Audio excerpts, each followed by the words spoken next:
Hello hi friends, welcome to the Dude chilli channel. இன்றைக்கி நம்ம பார்க்க போகிறது கார பணியாரம்.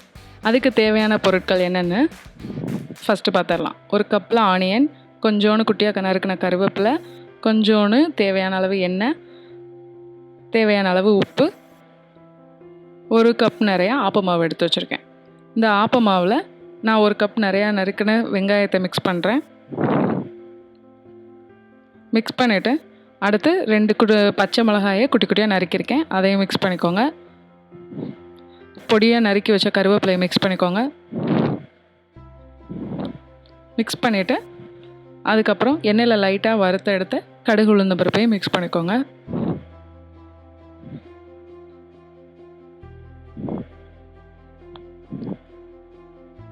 தேவையான அளவு உப்பு சேர்த்துக்கோங்க. உங்களுக்கு எவ்வளோ உப்பு தேவையோ அந்த அளவு நீங்கள் சேர்த்துட்டு நல்லா மிக்ஸ் பண்ணிக்கோங்க மாவை. பனியாரம் ஊற்றுற அளவுக்கு மாவை ஒரு கன்சிஸ்டன்சியில் ரெடி பண்ணிவிட்டு அடுப்பை ஆன் பண்ணிவிட்டு ஒரு சொட்டு எண்ணெய் ஊற்றிக்கோங்க. பனியாரம் அப்போ தான் நல்லா ஒட்டாமல் வரும். அதனால் எல்லாத்துலேயும் ஒரு சொட்டு எண்ணெய் ஊற்றிருக்கேன். சட்டி நல்லா காஞ்சதும் ஒரு சொட்டு எண்ணெயை ஊற்றிட்டு அதுக்கப்புறம் இப்போ பனியாரம் ஊற்றலாம். மாவு இந்த அளவு இதாக இருக்கணும், அப்போ தான் பனியாரம் நல்லா மெருதுவாக வரும்.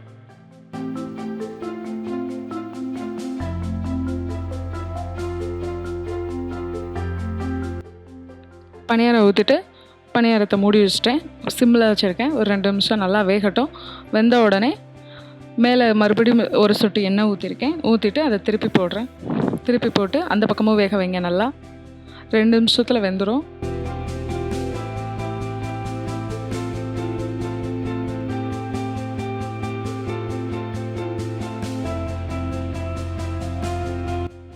மறுபடியும் மூடி போட்டு மூடி வச்சிடணும். திருப்பிட்டு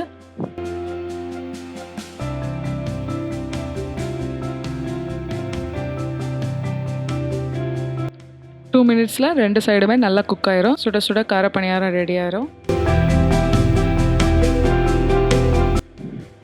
இதுக்கு ஒரு பெஸ்ட் சைடிஷ் தேங்காய் சட்னி.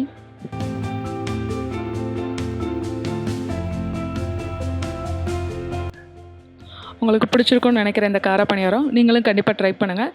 இந்த சேனலை பிடிச்சா கண்டிப்பாக சப்ஸ்கிரைப் பண்ணுங்கள், லைக் பண்ணுங்கள், ஷேர் பண்ணுங்கள். பாய் பாய்.